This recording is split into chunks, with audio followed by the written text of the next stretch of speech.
Tranquility, brought to you by Sahaj Mug.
Welcome to Tranquility. Welcome to Tranquility. In the few past episodes, we were discussing the importance of the heart, living by the heart, heartfulness in a very practical way in our daily life, heartfulness meditation techniques, relaxation, and how essentially to live heartfully. Hundreds of our viewers who have been following our show have got in touch with us with their questions, which we shall be attending to now. To be able to answer to those valuable questions, we gather a team of esteemed panelists who join us today. Thank you, Christian Dur. Thank you, Véronique Nicolai. Thank you, Sepide Safavi. And thank you, Jafar Salman. We welcome you in the show.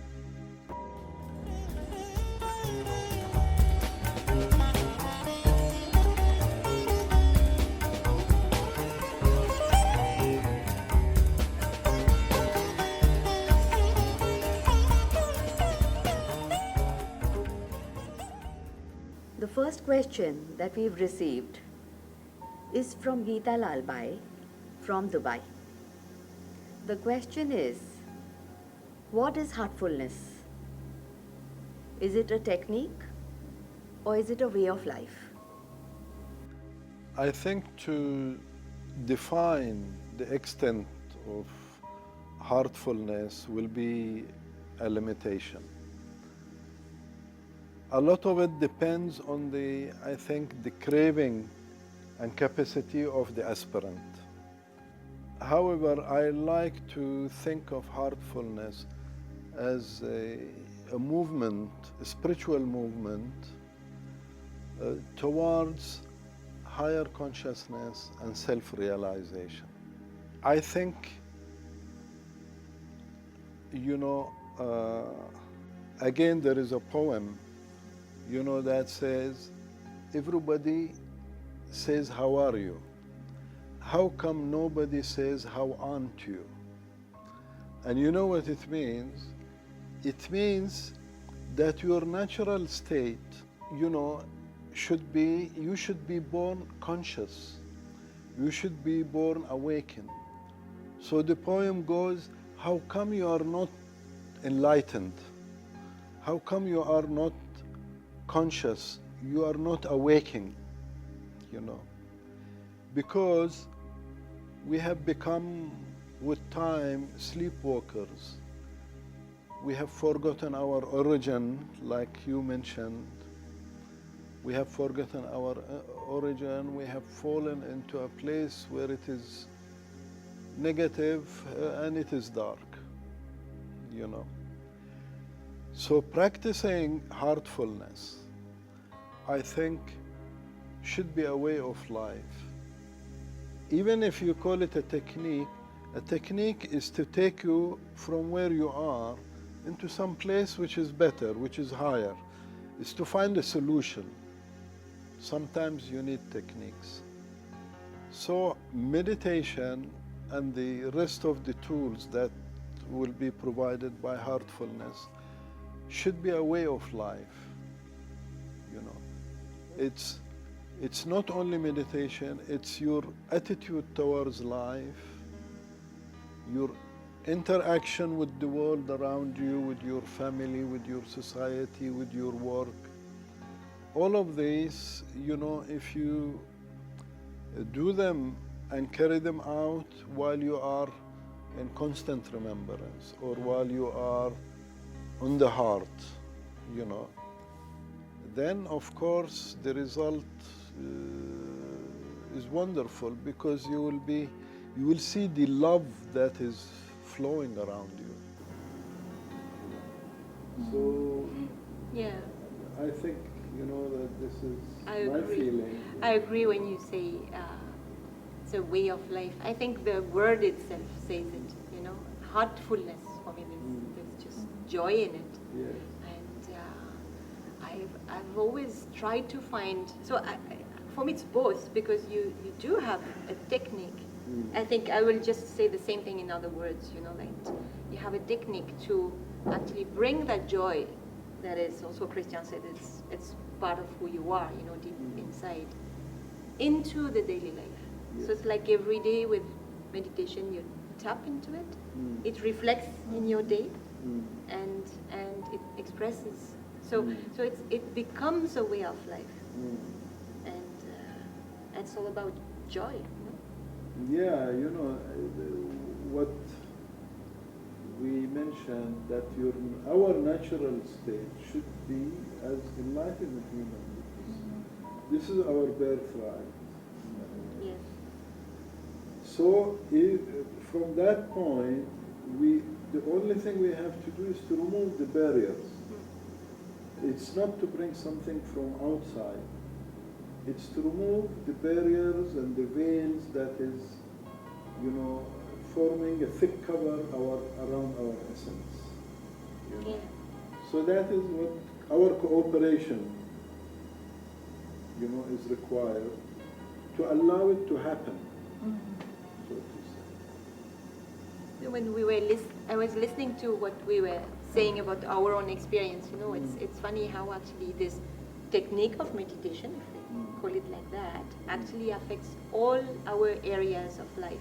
And you said work, you know, you talk about higher self, and you talk about simple things in relationship. I talk about family life, you know, and it just happened like that. But Yeah. so all your areas of life are actually touched by heartfulness. Yeah, I like this explanation. In a way, in the beginning, one could say that it's a little bit more a technique, no? Because it needs some time to live with the heart. We are not used to it.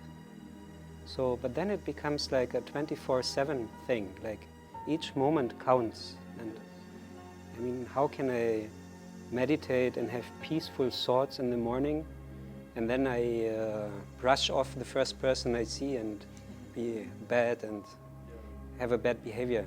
It doesn't fit together.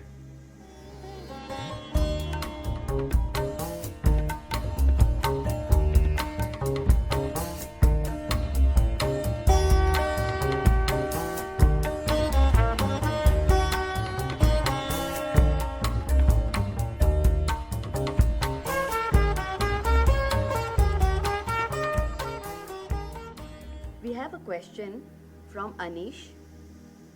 What is the heartfulness meditation technique, and who all can practice it? The requirements, they are none, and that's actually really nice, is that everybody can practice heartfulness. So the only thing is that you have to want to try, you know, so that's what we call willingness. But otherwise, anybody can come, anybody can start. And that's also what I liked when I started, that there was no mantra, there was no, you know, I mean, coming from India, you would expect maybe someone with a turban or something like that. So, and it was nice to see people from all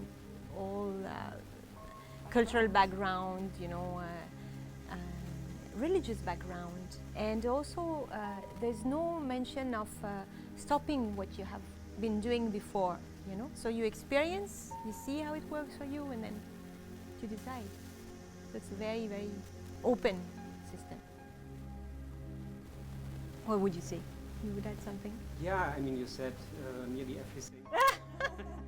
I would just stress the point that we need some interest, no? I mean, if we try out something, we need some interest to explore where it is going to lead us. So that's maybe the only requirement I can see.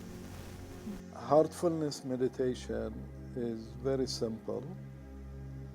It's to bring your attention to the heart. You close your eyes first, of course.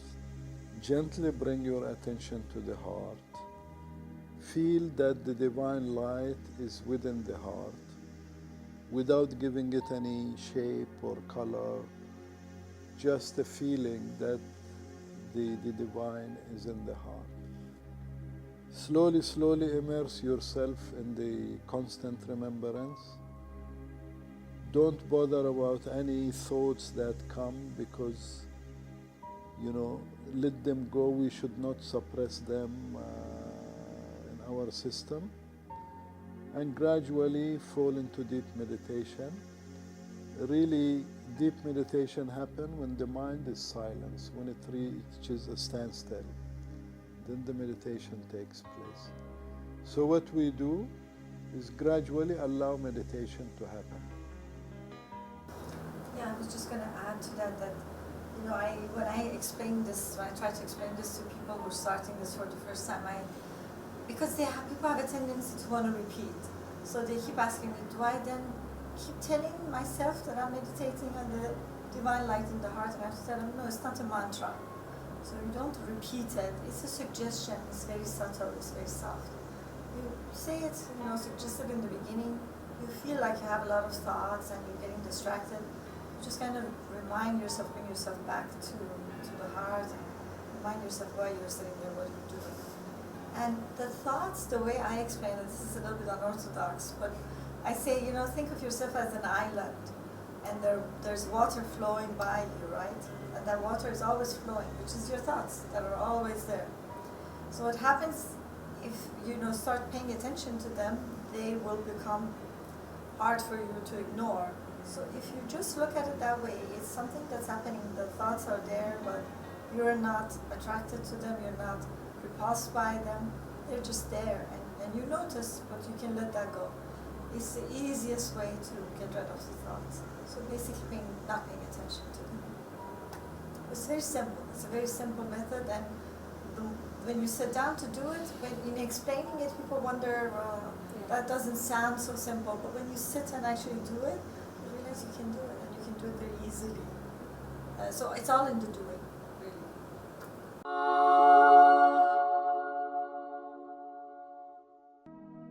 Tranquility, brought to you by Sahaj Mug.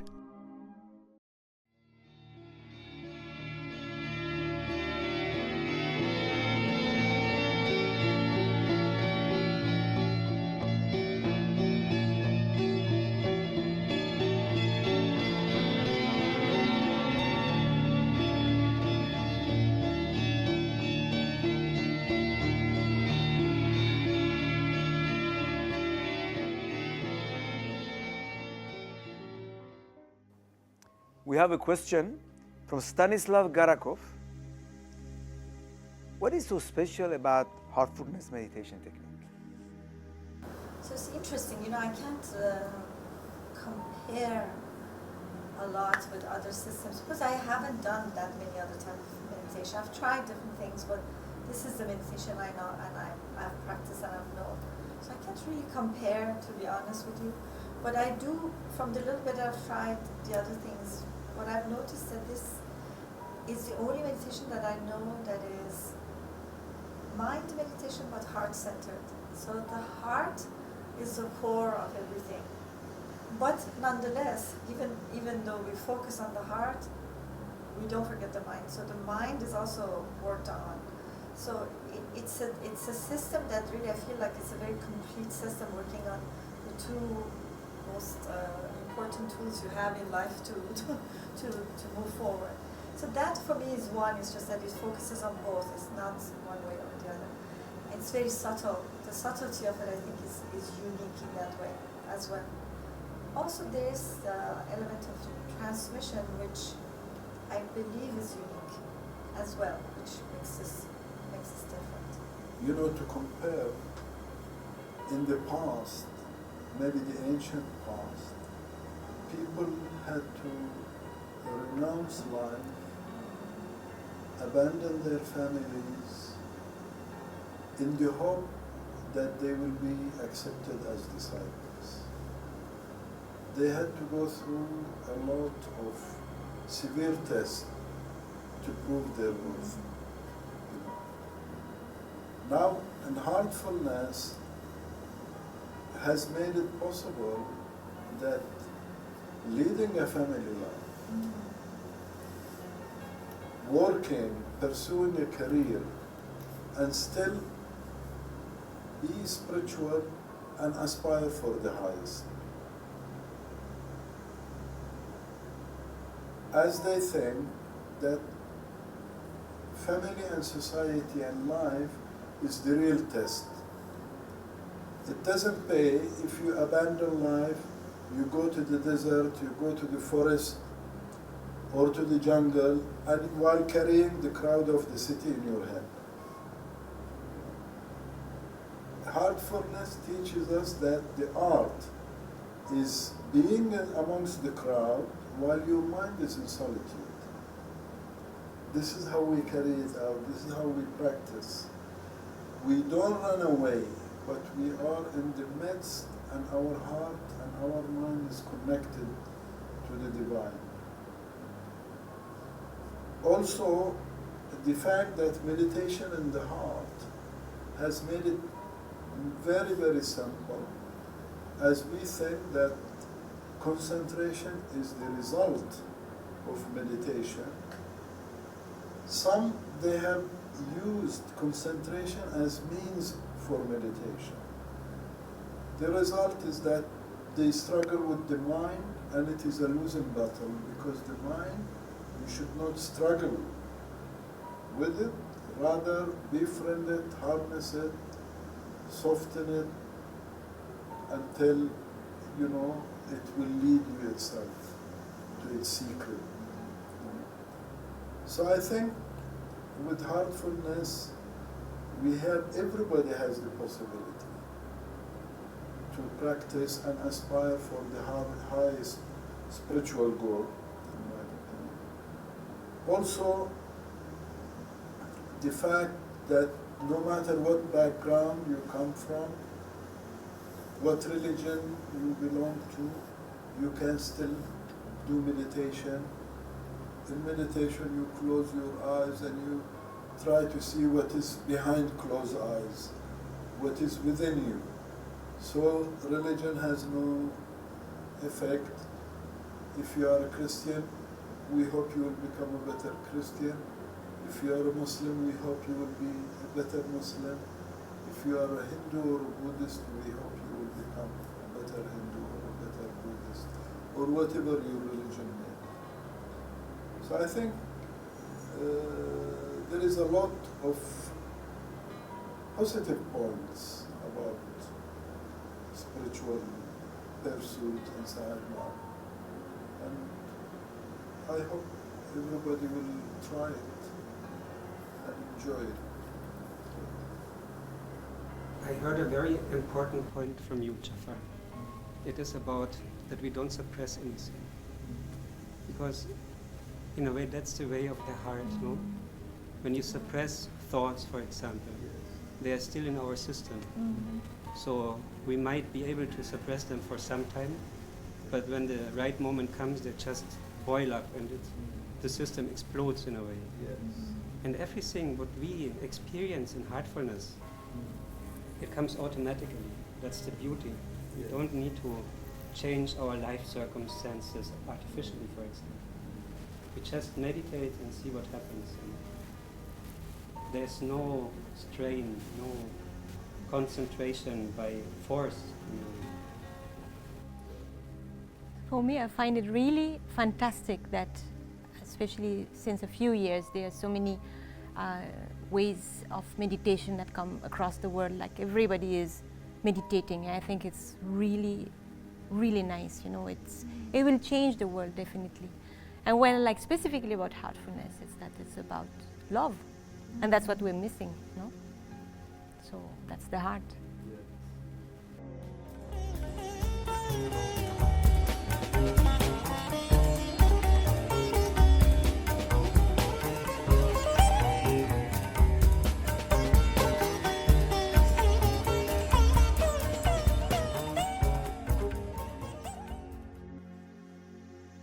The next question I would like to ask you, I just received, is why heartfulness? What is the need to practice heartfulness? This question was coming for Peter Kosar. Why heartfulness? That's a very good question. When I started this heartfulness meditation, it was more for me about having a tool to start the day nicely, and it was more about the moment of the meditation. But in course of time, I discovered that it's really about celebrating life and celebrating the joy of life and celebrating the moment. And actually, it happens so often. No, we are sitting here together and someone is thinking of some problems in the past. Someone has a fear of the future. That is what our life is. It's so often that we are not in the present, but we are somewhere in the past or in the future. And this heartfulness meditation has really helped me to be more and more in the present and celebrating life in the present. I mean, for example, you have a nice ice cream or chocolate or whatever. When you eat your ice cream and you are somewhere in the future with some fears what's going to happen, you cannot enjoy it. You cannot really enjoy this wonderful taste of the best ice cream you ever ate. Or so I never thought it would end up there, but it's celebration of life, I would say. So I'll take the same two ideas, fear and joy. You know, for me, I had joy. I felt I was happy, you know, in life. But I definitely had this fear with no answers.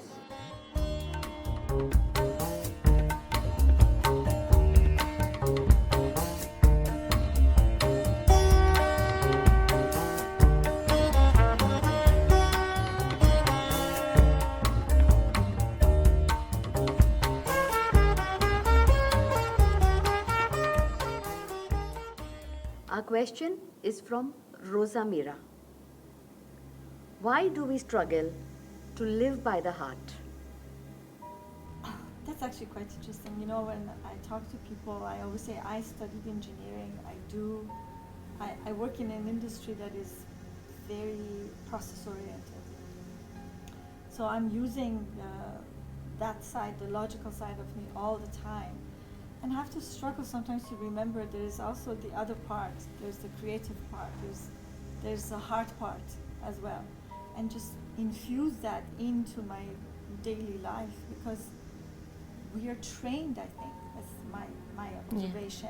We're trained to be logical, to be, you know, pragmatic, practical, all those things that don't necessarily induce a sense of listen to your heart. What is your heart? Because it could be completely guiding you in a different direction. And for me personally, I found that when I don't listen to my heart, there's a struggle inside me. But when I am listening to my heart, in fact, it seems to be, even though logically it makes no sense, the decision may make no sense, but my heart is guiding me in that direction. There's peace inside me. Yeah. So this is very important, which I think it tells us that as human beings, that's an important element for our existence and decision making that we need to incorporate. But given the training and given, you know, what has been hammered into us in the last few hundred years is what is valued is not necessarily the heart. You're always told, even as kids, you know, you're told you want to be a painter, but you can't make any money out of it. You know, you should think about practically what will help you in your day-to-day life. I think these type of teachings, these type of, you know, trends we see in the world, which guides everyone to be quote-unquote practical, although I don't know if it really is, and to think about something versus actually feel through it, is created a dichotomy, created a separateness. between the mind and the heart. And that's why you see a lot of people unhappy, I think, because they have no way of fusing the two and incorporating the two. And I don't ever suggest that you just incorporate the heart and throw away the mind either. So it's a fusion. It's basically using both elements. But our daily life, this lifestyle we're living, I think, in fact, modern lifestyle, doesn't lend itself that much to incorporating the heart. That's why meditation becomes so important, because it becomes a tool to actually bring the heart back into the equation and listen to what your inner core wants you to do and actually understand it. That's where you understand it, even what it is you want. So it's become critical. I think that's the only time you find people who are at ease, at least, with the life they're living. And it has nothing to do, the sense of peace and ease and happiness and joy has really nothing to do with the amount of money or material position or achievements, quote unquote. Yeah. It has to do with that balance inside, which is the balance of the heart and the mind. Very true. Please, what do you think? Yeah, for me it needs a lot of courage to decide with the heart, actually. You know, this word courage, it's coming from cœur, and cœur in French it means heart. So it needs courage to decide with the heart and not with the mind. And I have been asking myself, why? And I think there is also a kind of a prejudice in society that when we follow our heart, we are not functional anymore. Like we will be doing weird things, crazy things, we will take decisions which are, let us say, out of range or something. But actually it's not. And I would say, you know, you were mentioning that we need the mind and the heart. Very often we can use our mind and we can still stay in the heart. It doesn't mean that the heart will tell me I have to go there, I have to go there. The heart only gives directions in moments which are crucial, I would say, during the day. I mean, in my day-to-day routine, when I'm working as a banker or doctor or process manager or whatever, of course I can follow my mind in the sense that I do what I need to do with the knowledge I have. But I mean, when you talk really to geniuses and who have been making great discoveries, for example, the moment they had really made a great discovery, mostly they followed their heart.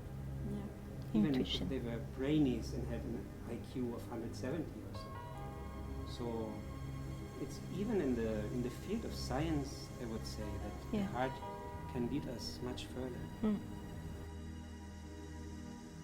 I was thinking about the struggle, you know, and I really can see that there are youngsters who struggle to close their eyes when they want to try. And we were discussing with Christian, I think it really has to do with the acceptance of yourself. It's extremely difficult, and that's why you say it needs courage to face yourself, and that's why we get disconnected, because what we see, and that's what we see inside, is not exactly what we would like to see. And so there's a lot of tolerance that has to be built. That needs practice. That needs openness, and that can be, you know, you can learn that. I really think what's great in Heartfulness is also that, I mean, there's really a group. That's what I felt when I met people who were doing that those people, they were really creating an environment where I felt safe. You employed that before, and I think it was really that you feel safe to allow yourself to open, to be yourself, to face yourself, and then to change. So the struggle is, I think it's really first myself, not outside and all that comes later.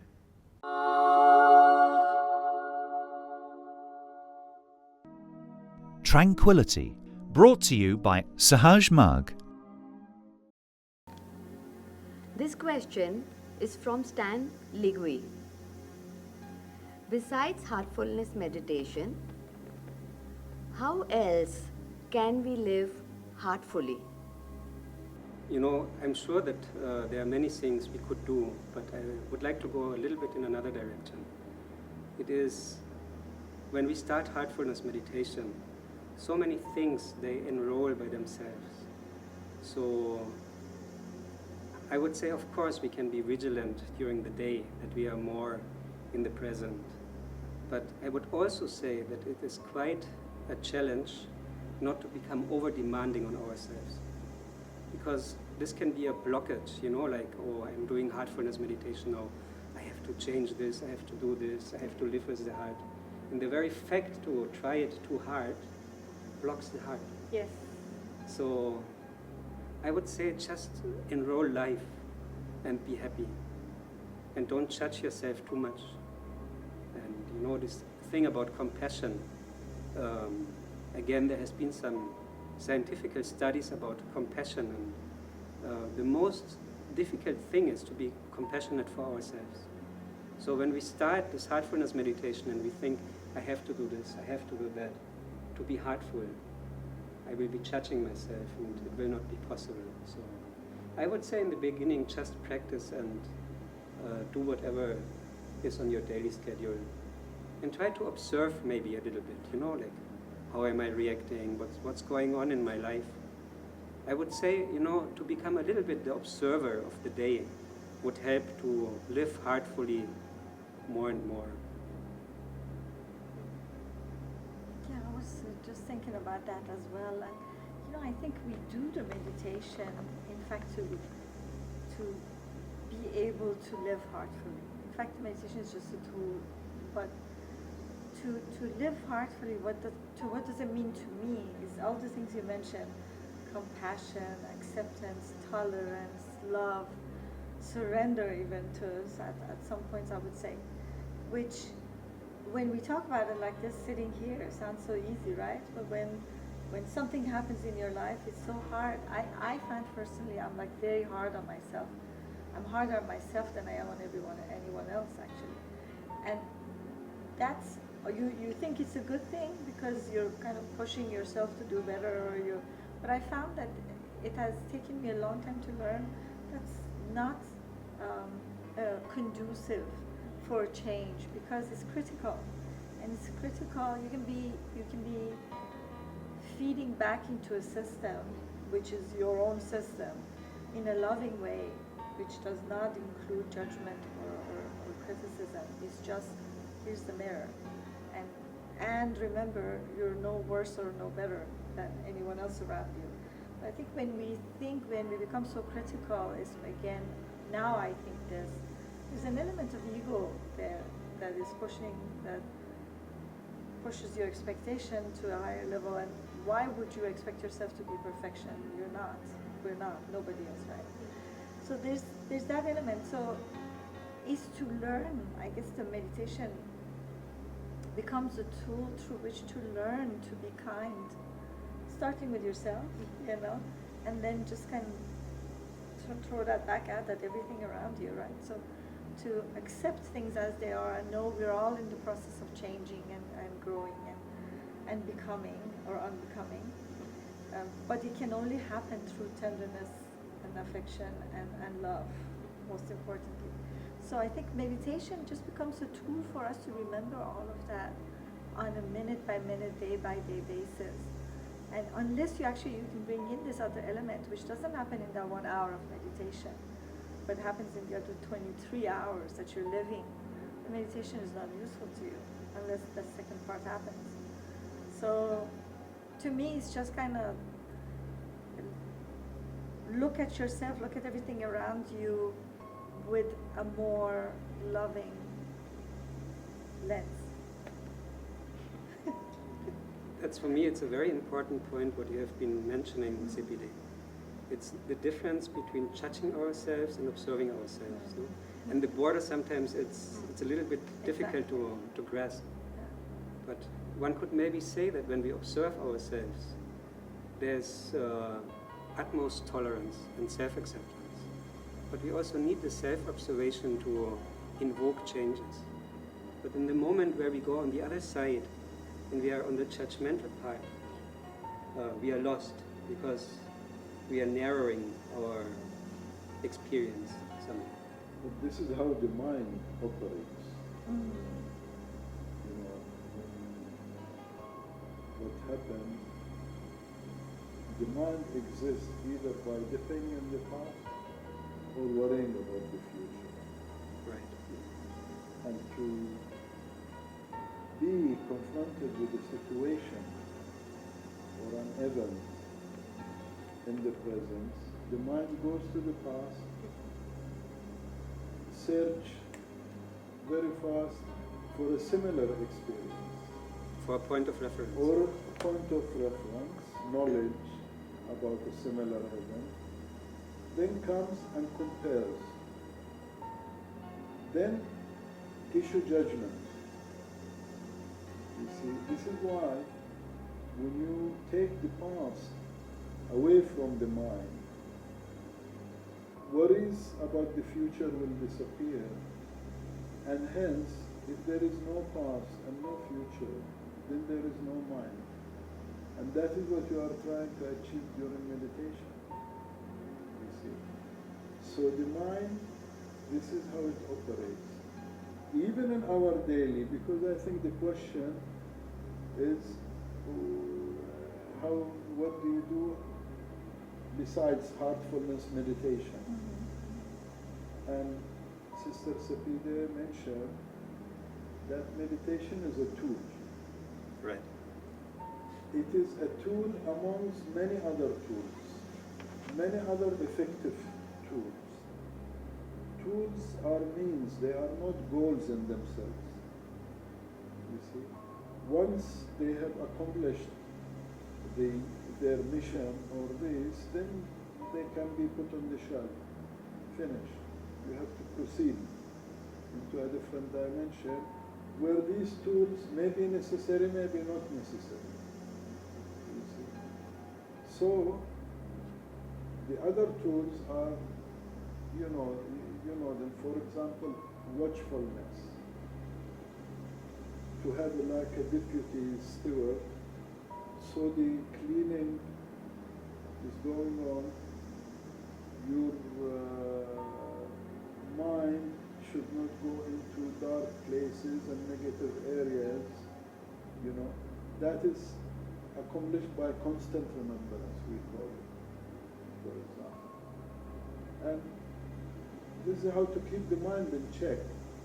Then you are in the presence.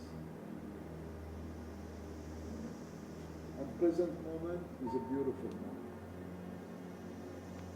The now and here. Why can't I use the mind like I use my hands, like I use my feet? When I need to walk, I use my feet. When I need to write or pick something, I use my hand. The mind is an activity all the time. It's not resting. And it is draining everybody's energy when the mind is going like that. Because it reproduces the parts. And the effect of the events that come up. It's very true, Jafar. For me, there's one aspect where I had confusion in the beginning. It is about the activity of the mind. Because you can have thoughts, and still your mind is quite calm. And you can have, many thoughts, because you don't associate them with feelings or emotions anymore. Because I'm a little bit doubtful if there is a real possibility to be without thoughts when we are in daily life. It's just the quality of the thoughts, I would say. And it's also what am I doing with these thoughts. So what I have been discovering is that even if thoughts are moving around, I have more and more this inner freedom to decide if I want to grasp this thought and connect it with an emotion or a feeling, or if I can just let it pass. And it's also possible that you have just one thought, and this thought is so much filled up with fear and anxiety that you don't have many thoughts, but it's spoiling your day, or in the worst case, spoiling your life. So it's not about thoughts, it's about how we have this inner space in ourselves to say, okay, whatever thoughts come, I don't associate with them. I don't nurture them with power of emotion or power of feeling. I think also you have to distinguish here, because when you do the cleaning process, it's not that you are wiping out your memory. Yeah. You know? The memory will remain. What is being dealt with here is your attachment to the memories. Or the emotions associated Yeah. with Or the emotion. So when you remember something, then that attachment is drastically reduced. It doesn't affect you anymore. It doesn't make you that angry like it used to. Can we have an example for this? For example, let us say I have been bitten by a dog in my childhood. And since then I was really frightened of dogs. And so I have this memory and I have the emotion. And in course of this heartfulness meditation, the emotion is being, you were saying, cleansed, purified somehow. So what will be the effect? The effect will be that at a certain point, I will see a dog and something is different. I'm not frightened anymore. But the memory of this childhood event, I can recall it. That's what you meant. You recall it without being attached. To this. Normally when you remember, then your adrenaline starts, you know, releasing all the chemicals to make you... Fear, anxiety, this kind of thing. thing. That is drastically reduced. Very true.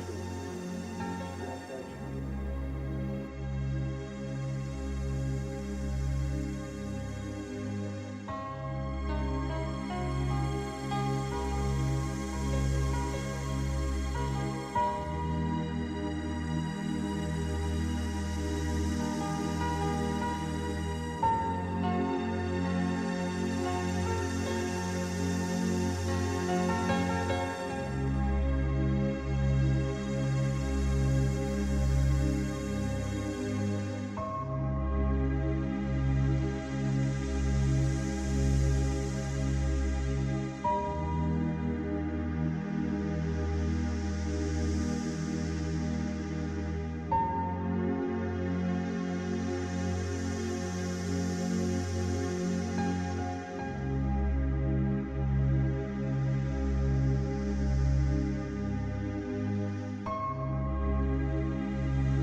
We would like to invite you again in some more panel discussions and enjoy your presence into the studio. Thank you very much.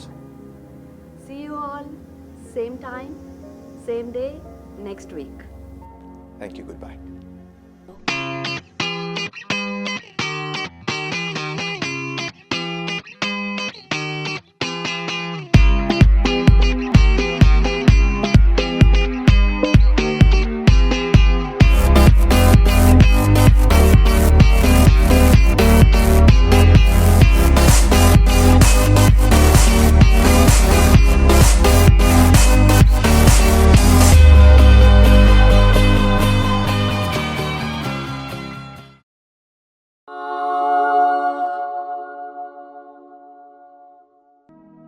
Tranquility, brought to you by Sahaj Mug.